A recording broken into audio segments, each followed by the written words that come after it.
दोस्तों, हमारे उद्धारकर्ता प्रभु यीशु मसीह के मधुर नाम में आप सबों का हार्दिक अभिनंदन है।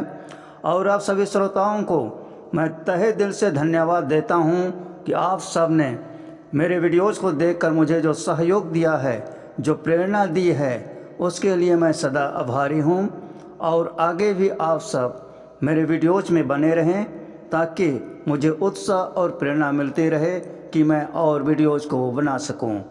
हमारे उद्धारकर्ता प्रभु यीशु मसीह आप सबों को बहुत ऐसी आशीष प्रदान करे। आमीन। आइए आज हम एक ऐसे महान प्रेरित की कहानी सुनते हैं जो सुसमाचार के प्रचार हेतु अपने प्राणों की आहुति दे दी और मरते दम तक विश्वासी रहा। यह कहानी हमें मिलता है प्रेरित क्रिया अध्याय 6 के 8 से 15 में। यह उन दिनों की बात है जब पेंटिकोस्ट के दिन चेले पवित्र आत्मा से परिपूर्ण होकर सुसमाचार प्रचार करने में लवलीन थे और विश्वासियों की संख्या बढ़ती जा रही थी। तब यूनानी भाषा बोलने वाले चेलों पर कुड़कुड़ाने लगे कि प्रतिदिन की सेवा में विधवाओं की शुद्धि नहीं ली जा रही है। जब उन 12 चेलों ने यह बात सुनी तो विश्वासियों की मंडली को बुलाकर कहा कि हम परमेश्वर के सुसमाचार प्रचार को छोड़कर खिलाने पिलाने में लगे तो यह हमारे लिए ठीक नहीं है। तब उन्होंने यह मशविरा दिया कि ऐसे 7 सुनाम पुरुषों को चुना जाए जो पवित्र आत्मा और बुद्धि से परिपूर्ण हो, ताकि वे लोगों की सेवा में लगे रहे और हम लोग प्रार्थना और वचन की सेवा में लगे रहेंगे।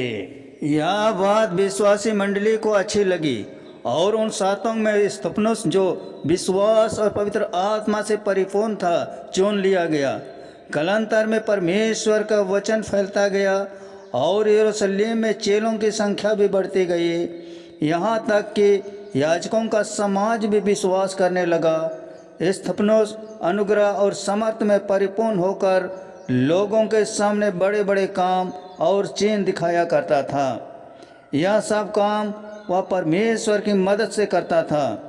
स्तिफनुस का यह काम आराधनालय के कुछ धर्म गुरुओं को अच्छा नहीं लगा, इसलिए वे स्तिफनुस के विरोध में बहस करने लगे और लोगों को बहकाने लगे कि स्तिफनुस जो सिखा रहा है वह गलत सिखा रहा है। उन्हें जवाब देने के लिए परमेश्वर ने स्तिफनुस को बुद्धि दी, जिससे वह साबित कर पाया कि धर्म गुरु ही लोगों को झूठी बातें सिखाते हैं।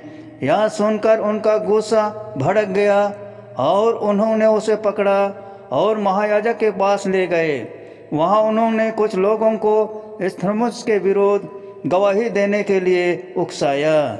सब बातें सुनने के बाद महायाजक ने स्तिफनुस से पूछा, क्या ये लोग सच कह रहे हैं? जवाब में स्तिफनुस ने बाइबल से एक बढ़िया भाषण दिया और बताया कि कैसे पुराने ज़माने में भी लोग यहोवा के नबियों से नफरत करते थे। फिर उसने निडर होकर कहा कि तुम भी उन लोगों की तरह ही हो। तुमने परमेश्वर के सेवक यीशु को मार डाला और तुम परमेश्वर के नियमों को भी नहीं मानते हो। यह बात सुनकर धर्मगुरुओं की आंखों में खून खौलने लगा। तब स्तिफनुस ने अपना सिर ऊपर उठाया और कहा, देखो, मैं यीशु को स्वर्ग में परमेश्वर के दाहिने तरफ खड़ा देख रहा हूँ। इस पर उन लोगों ने अपने कान बंद कर लिए और स्तिफनुस पर झपट पड़े और वे घसीट कर शहर के बाहर ले गए।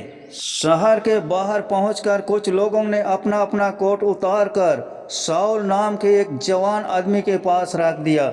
यह शाऊल भी स्तिफनुस के पत्थरवा करने में सहमत था और वे लोग स्तिफनुस को पत्थरवा करने लगे। तब स्तिफनुस घुटने टेक कर प्रार्थना करने लगा और कहा, हे यहोवा, इन लोगों को इस बुरे काम की सजा मत देना। उसने ऐसा इसलिए कहा क्योंकि जो लोग पत्थरवा कर रहे थे वे उनमें से कुछ लोग धर्मगुरुओं के कहने पर ऐसा कर रहे थे। वे अपनी समझ से कुछ भी नहीं कर रहे थे। इसके बाद स्तिफनुस मर गया। इस प्रकार स्तिफनुस मरते दम तक विश्वासी रहा और अपने दुश्मनों के अपराधों को क्षमा करने हेतु ईश्वर से प्रार्थना करता रहा। ऐसा महान सेवक था स्तेफनुस। अगर कोई आपके साथ बुरा करता है तो क्या आप उसे माफ़ करते हैं या उसे बदला लेने की कोशिश करते हैं? क्या आप परमेश्वर से सज़ा देने के लिए कहते हैं? यीशु और स्तेफनुस ने ऐसा नहीं किया। उन्होंने कभी अपने दुश्मनों का बुरा नहीं चाहा, बल्कि हमेशा उसके साथ भलाई की। क्यों ना हम भी उनके जैसे बनने की कोशिश करें।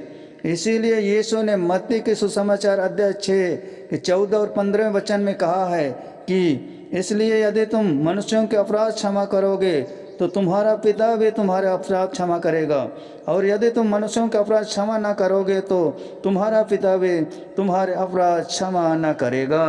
हमारे उद्धारकर्ता प्रभु यीशु मसीह इन बातों के द्वारा हम सबों को बहुतायत से आशीष प्रदान करे। आमीन। दोस्तों, यह शुभ संदेश आप सबों को कैसा लगा? अच्छा लगा तो वीडियो को शेयर करें, लाइक करें और चैनल को सब्सक्राइब जरूर कर दें। धन्यवाद।